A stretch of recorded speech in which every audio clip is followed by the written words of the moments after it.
How is the government enlisting the help of children this week? Children are encouraging their parents not to go to A&E. Yes. Effectively, what they're asking kids to do is self-diagnose, isn't it? And convince their parents. No, Mummy, the symptoms, they're fine. I can certainly wait until Monday to see the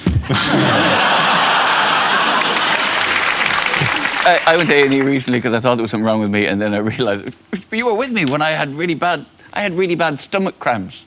But it felt like I'd been stabbed. Like I felt like I was in terrible pain, and I took myself to the hospital, and I really felt awful, and I spoke to the man, and I went out the waiting room, and then it just went away.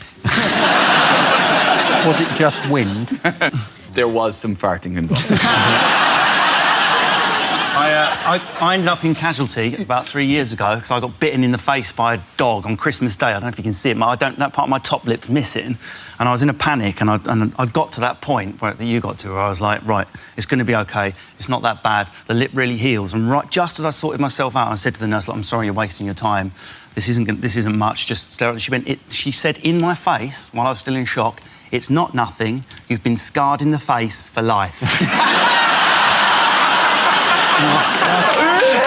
I love the fact that you were like, you say, just like you had, I didn't feel it was a major thing. You've been bitten in the face by a dog. He needed a good fart. I tried to talk myself down.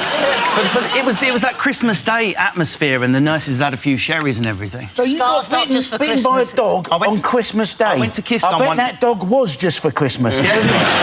I went to say Merry Christmas to this girl that was holding a lapdog, and it bit my face. And I went, it's OK, and I had like a full predator lip going. While we're exchanging words, I fell on some ice once when I was a teenager and hit my head, and I went with a bang on the head, like whatever. But I unfortunately arrived. I later found out at the same time as somebody who'd had a much more serious bang on the head. And they had us in bed, and they sent me off to get an X-ray. And there's nothing wrong with me, but the guy with the proper bang on the head was in the room next to me, which I didn't realise, because there was a cause that, we need somebody down from neurology, we need them down now, we need you to prepare a thing. And I'm just thinking, oh, Jesus. We need to sit down and get such and such. I want 50 cc's of this stat. And all this stuff is going on. Like, whenever we're going to clear that, we'll move all that. And I went, hello, and said, you can go. Nothing wrong with you.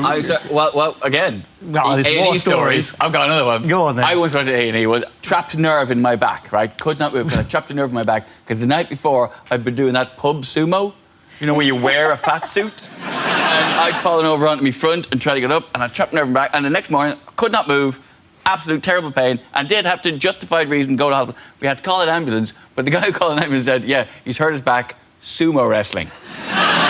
5 guys showed up.